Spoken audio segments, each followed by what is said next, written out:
అవన్నీ నేను చూసుకుంటాను లేరా ప్రేమ్. నిన్ను నువ్వు అద్దంలో మాత్రం చూసుకోకరే.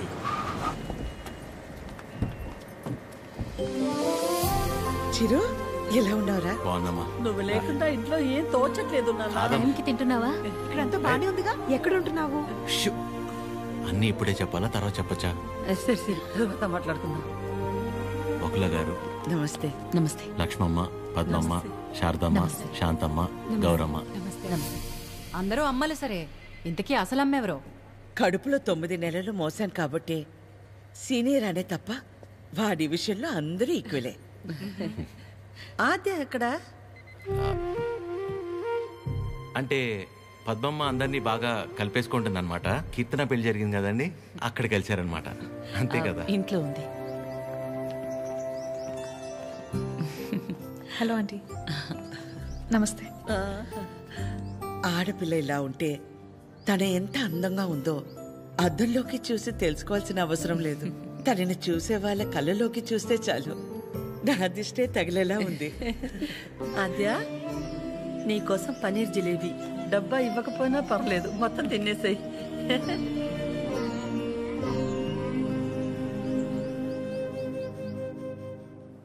ఏంటి ఆద్య, ఇంకా ఏం ఆలోచిస్తున్నావు? ఆంటీ చిరు వాళ్ళందరితో బాగానే క్లోజ్ అయ్యారు కదా ఆద్య. అదే ప్రాబ్లం ప్రవళిక. అనుమానం ఉండి అబద్ధమని తెలిస్తే కోపంతో పోతుంది. కానీ ఇంత నమ్మాక నిజం కాదంటే తట్టుకోలేదు. అండ్ దాట్ టూ, ఇదంతా తెలిసి నేను సైలెంట్గా ఉన్నానని మా అమ్మకు తెలిస్తే ఎవరున్నా లేకపోయినా నా లైఫ్లో అమ్మ ఉండాలి. ఎవరి ద్వారానో ఈ విషయం ఆంటీకి తెలిసే కంటే నీ అందరూ నువ్వే వెళ్ళి చెప్పడం కరెక్ట్ ఆద్య.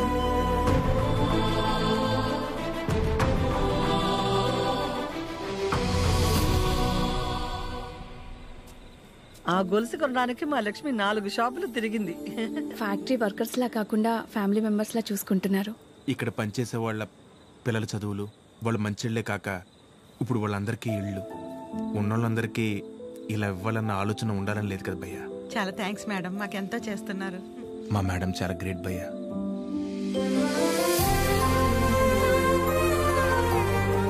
సరే సరే. ప్రేమ్, ఫుడ్ ఐటమ్స్ లో ఏం బాగున్నాయి రా? అన్నిటికంటే నువ్వు రా అన్నది బాగుందిరా. కూర్చోండి ఆంటీ. ఏంటి అందరూ చాలా సీరియస్ గా మాట్లాడుకుంటున్నారు? ఏం లేదు, నీ గురించే. ఫ్రిడ్జ్లో పెరుగు ప్యాకెట్ పెట్టడం మర్చిపోతేనే మేమందరం కలిసి 10 నిమిషాలు మాట్లాడతాము దాని గురించి. అలాంటిది నువ్వు ఒక్కదానివే ఫ్యాక్టరీ, ఇల్లు, బిజినెస్ ఇదంతా ఎలా సాధ్యపడిందా అని. ఓ అదా, ఆద్య వల్లే. లైఫ్లో ఇంక హోప్ లేదు, అంతా అయిపోయిందనుకున్నాను. అప్పుడు ఆద్యకి 8 ఏళ్ళు. ఒకరోజు నా దగ్గరికి వచ్చి, అమ్మా నేనేమైనా తప్పు చేశానా అంది. నువ్వు తప్పు చేయడం ఏంటి అంటే ఏమందో తెలుసా? నేనే నీ ప్రపంచం అంటావు కదమ్మా, నువ్వెలా ఉన్నా అది నా వల్లే కదా. నువ్విలా ఉన్నావంటే నేనేదైనా తప్పు చేసుంటే చెప్పు, ఇంకెప్పుడు చెయ్యను అంది. ఆ క్షణం అనిపించింది ఇంకెప్పుడు తన నా దగ్గరకొచ్చి అలా అడిగేలా నేనెప్పుడు ఉండకూడదని.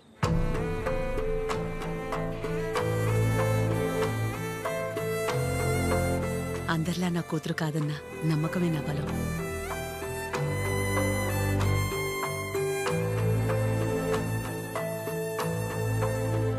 మీ బలం మీ చిరు, మీ పెంపకం తన ప్రవర్తనలో కనిపిస్తుంది. చాలా బాగా పెంచారు మీ చిరుని. చిరు, ఇంతమంది ఆడవాళ్ల మధ్య పెరగడం నీ అదృష్టం.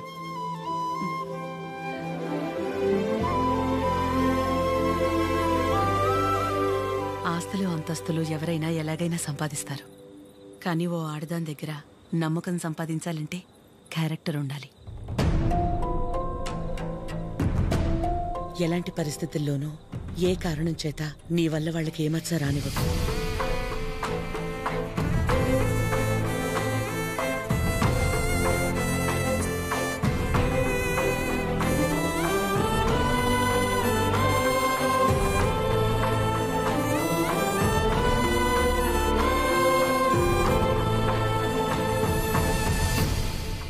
బయలుదేరిపోవడం ఏంటక్క?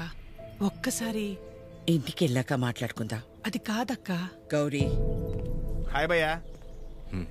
నమస్తే అండి. మీరందరూ ఇక్కడుంటే ఆవిడేంటి మేడం గారు ఇంటివైపు వెళ్తుంది?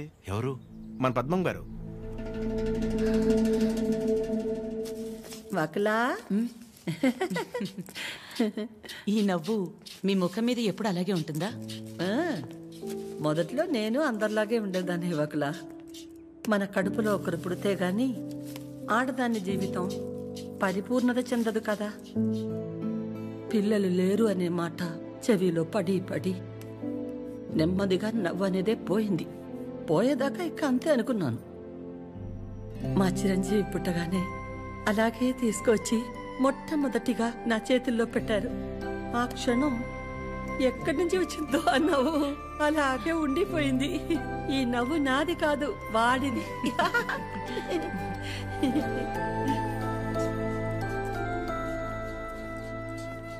నీకు మొక్కలంటే బాగా ఇష్టం అవ్వకులా?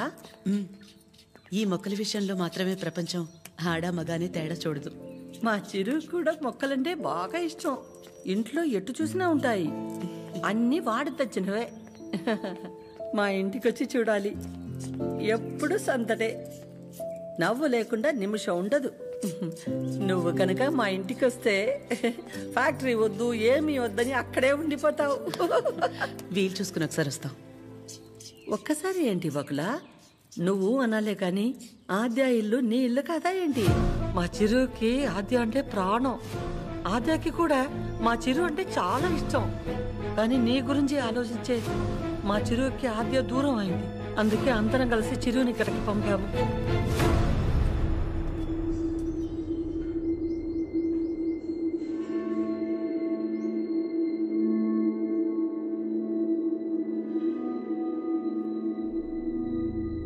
విన్నావుగా వకులా? వాడు వచ్చినప్పుడే చెప్పాను, వద్దు ఏదో తేడాగా ఉంది అని. నా కళ్ళకు అందరూ అలాగే కనపడతారన్నావు. ఇప్పుడు చూడు, నా కళ్ళకు కనిపించింది నిజమైందిగా. సరిత గారు, మాట్లాడకు. మీరు ఆడాళ్లేగా. సాటి ఆడదాన్ని మోసం చేయడానికి మనసెలా ఒప్పింది? అసలు నిన్ను తన్నాలే పట్టుకుని. అమ్మా, నువ్వు నార్మే. ఏంటి అద్యా ఇది? వాళ్ళంటే ముక్కు మొహం తెలియని వాళ్ళు. మీ అమ్మ గురించి పూర్తిగా తెలిసిందానివి నువ్వే ఇలా చేస్తే ఎలా? తనకున్న ఒకే ఒక్క నమ్మకం నువ్వు అందరిలాగానే అనిపించావు కదా. అయినా మిమ్మల్ని అనాలి. ఏం పెంపకమో ఏమో. పెంపకం గురించి ఎందుకండి? ఏ అంత రోషం పొడుచుకొచ్చింది? చేసే ముందుండాలి. ఎందుకు అలా మాట్లాడుతున్నారు? ఇంకా మాట్లాడుతున్నాను, సంతోషించండి. అక్క, ఇదంతా మనకు అవసరం. పద వెళ్దాం. ఇంకా నుంచున్నారే, పదండి. సిగ్గుండాలి. అమ్మా ఆగమ్మా, ఏ ఏ ఆగు. నువ్వు అరిచి గోల చేసేంత ఘోరం ఏం జరిగిపోలేదు ఇక్కడ. ప్రేమించిన అమ్మాయి కోసం వచ్చాడు, అంతేగాని ఎవరినైనా మోసం చేశాడా? ఎవరితోనైనా తప్పుగా ప్రవర్తించాడా? తప్పుగా చూపైనా చూశాడా? వాడికిడికి రావడం వల్ల ఎవరికైనా మంచి జరుగుంటుంది తప్ప నష్టం ఏం జరగలేదు. వకుల, పిల్లలిద్దరూ మన ఇష్టాలకు గౌరవం ఇచ్చి మన సంతోషం గురించి ఆలోచిస్తున్నారు. ఒక్కసారి వాళ్ళ ఇష్టం గురించే ఆలోచించడంలో తప్పే ఉంది.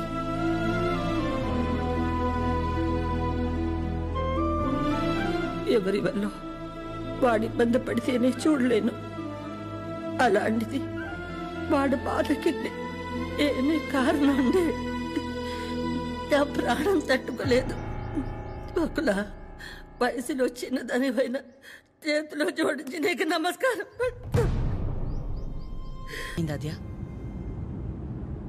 ఏమైందమ్మా? నేనే నీ ప్రపంచం అంటావు కదా. నువ్వెలా ఉన్నా దానికి నేనేగా కారణమవుతాను. మరి నువ్విలా ఉన్నావంటే నాకు తెలియకుండా నేనేదైనా తప్పు చేసి ఉండాలి, లేదా నీ ప్రపంచమైనా మారుండాలి. నా ప్రపంచము మారలేదు, నువ్వే తప్పు చేయలేదు. నీ తర్వాతే నాకేదైనమ్మా. తన ఫ్యామిలీని తీసుకెళ్ళిపోమని చెప్పడానికి చిరుని కలిశాను. మా అమ్మ గురించి నీకు తెలియదన్ను అంటుంటే ఏ వందులే ఆవిడకి నేను దగ్గరైతే సరిపోతుంది అనుకున్నా. కానీ ఆవిడ నాకు దగ్గరేక తెలిసింది నువ్వే కరెక్ట్ అని. ఒకవేళ మీ అమ్మ నీ విషయంలో తీసుకురా నిర్ణయం ఏదన్నా తీసుకుంటే ఆ గిల్ట్ని నేను తట్టుకోలేను. అందుకే ఎలా వచ్చాను అలాగే వెళ్ళిపోతాను. ప్రతి మగాడి విషయంలో సమస్య వేరు, పరిష్కారం వేరు. కానీ ఆడదాని విషయంలో సమస్యను అర్థం చేసుకుంటే చాలు, అదే పరిష్కారం.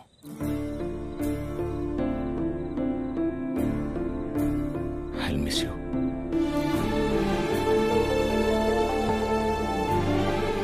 ఎవరన్నా ప్రేమించిన అమ్మాయితో ఐ లవ్ యూ చెప్తారు, కానీ కనీసం ఐ లవ్ యూ కూడా చెప్పకుండా మిస్ యూ చెప్పిన వాడిని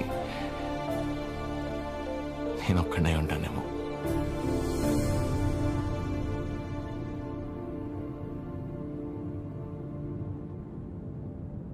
ఇప్పటిదాకా నేను ఒక్కదాన్నే నీ గురించి ఆలోచించాను, కానీ ఈ విషయంలో వాడు కూడా నీ గురించి ఆలోచించాడు.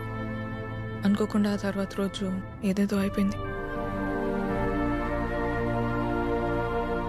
అయింది చాలమ్మా. ఆంటీ వచ్చి ఏం నచ్చారు, అది నా దగ్గరే ఉండిపోయింది. కీర్తనకి ఇచ్చి పంపిద్దామని తీసుకొచ్చాను.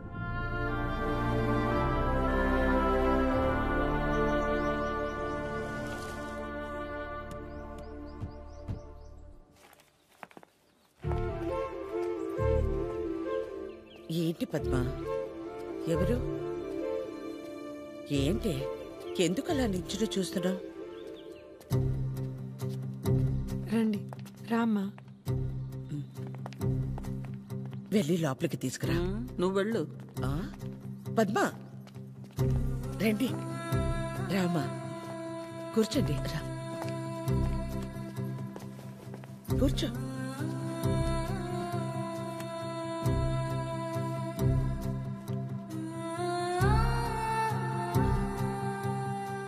చిరు లేచిన వెంటనే నంబర్ తీసుకుని ఫోన్ చేద్దాం అనుకున్నాను.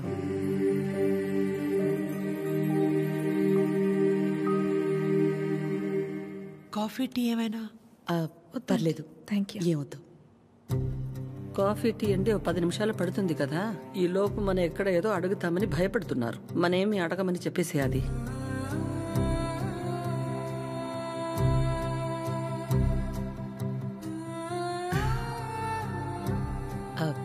ఇంటికొచ్చినప్పుడు మీ చైన్ మా దగ్గరే ఉండిపోయింది, ఇచ్చెళ్దామని ఈ మధ్య.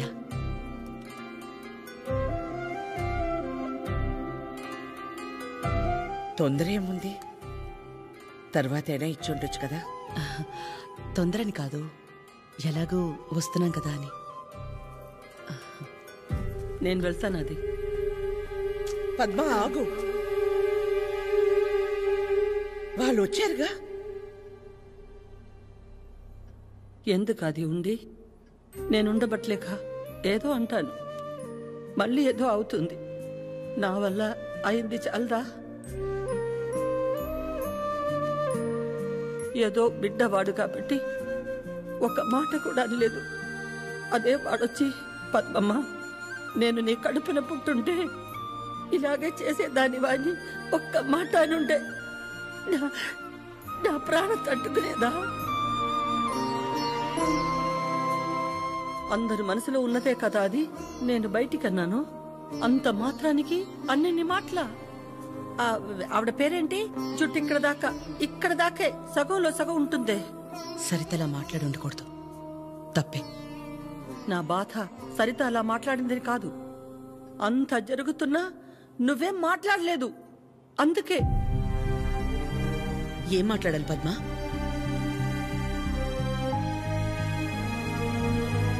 నా ప్లేస్లో మీరున్నా నాలాగే సైలెంట్గా నించునేవాళ్ళు.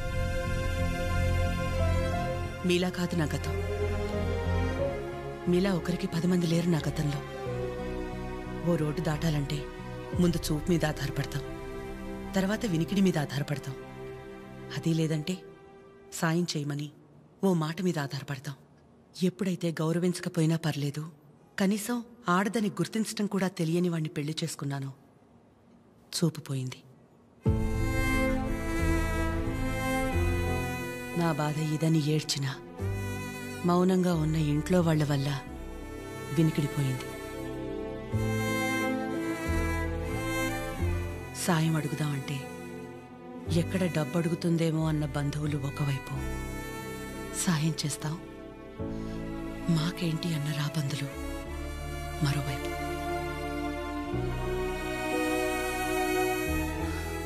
అయినా ఆగిపోకుండా ముందుకు నడిచానంటే ఒక్కో అడుగు ఎంత నరకమై ఉంటుంది.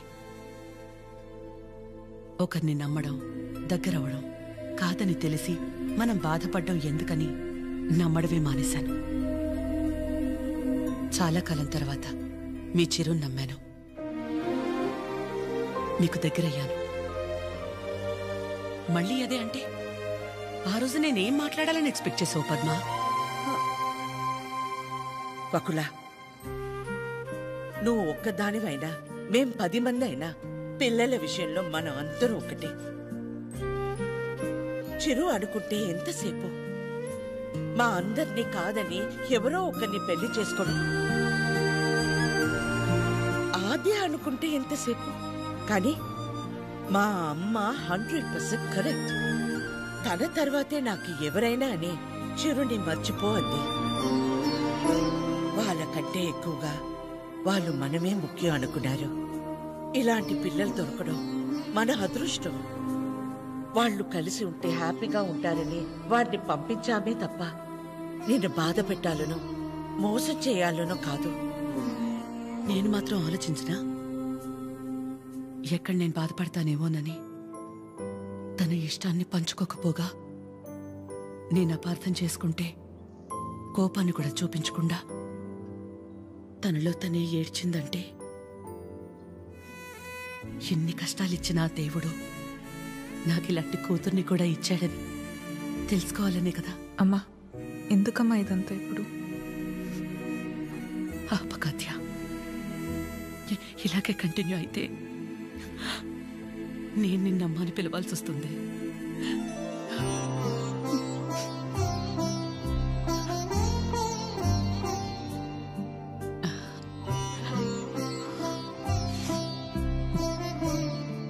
అందరూ ఒకవైపు, మనం మాత్రం ఒకవైపు ఉంటే ఆ బాధ ఎలా ఉంటుందో నాకు తెలుసు. అలాంటిది ప్రవళిక విషయంలో ఒక్కతే ఉన్న తన పక్కన చిరు వెళ్ళి నించున్నప్పుడే నాకు అనిపించింది తనందరిలా కాదని.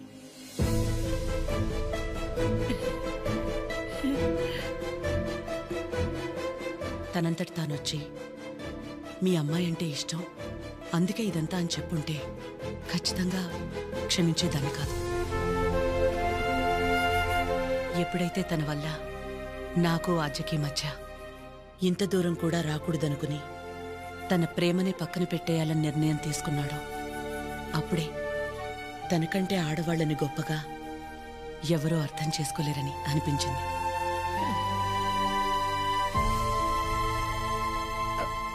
అంత అనిపించిందంటే మా చిరుకి మీ ఆద్యాన్ని ఇచ్చేవచ్చుగా.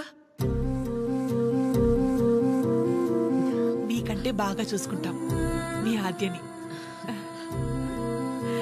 చిరు ఆద్య జంట చూడముచ్చటగా ఉంటుంది. పెళ్లి చేసేద్దామండి. వాడు బాధపడితే మేము చూడలేం. ప్లీజ్ ఒప్పుకోండి. బాధ ఏంటండి? బాధ మనం అందరం ఇక్కడ నించుని వాడి గురించి ఇంతగా ఆలోచించి ఇంతలా ఎమోషనల్ అయి మాట్లాడుకుంటుంటే వాడు లోపల ప్రశాంతంగా నిద్రపోతున్నాడు. వాడికి ఏం బాధ? మళ్ళీ దీనికి వచ్చింది. ఏ బాధ లేదు, ప్రేమ లేదు. పదమ్మా వెళ్దాం. ఏంటమ్మా అందరం ఒకటయ్యాక ఈ ఆడాళ్ళని ఎవరండి నిద్రపోయింది? ఎవరండి నిద్రపోయింది? 4 నెలలైంది నిద్రపోయింది. ఏ ముహూర్తాన్ని చూశాను అప్పటి నుంచి నాకు నిద్రలేదు. కళ్ళేంటి ఎర్రగా ఉన్నాయంటే షాంపూ పడిందని అబద్ధం చెప్పుకుంటూ తిరుగుతున్నాను. చిచి, ఇప్పుడు దాకా నా పెళ్లి కాకపోవడానికి కారణమైన మీరు అందరూ గొప్పోళ్ళు. అసలు పెళ్ళి వద్దని ఈవిడ గొప్పది. ఇదిగో తిన్నుందే, ప్రేమించిన ఏమైపోయినా మా అమ్మే నా సర్వస్వం అనుకున్న తిను ఇంకా చాలా గొప్పది. మీరందరూ గొప్పోళ్ళు, నేను ఒక్కడే తెంగరోని. అరే చిన్నపిల్లోడు, అమాయకుడు ఇలా అయిపోయాడని కనీసం కనికరం లేదా మీకు? మీ ఆడాలతో యుద్ధం చేసేంత శక్తి నాకు లేదు. మిమ్మల్ని అర్థం చేసుకునేంత జ్ఞానం ఏ దేవుడు ఏ మగాడికి ఇవ్వలేదు. ఒకటే అనగలను, ఆడాళ్ళు మీకు జోహార్లు. అతే మీ అమ్మాయి నాకు ఇచ్చేయండి. ప్లీజ్ ఇచ్చేయండి.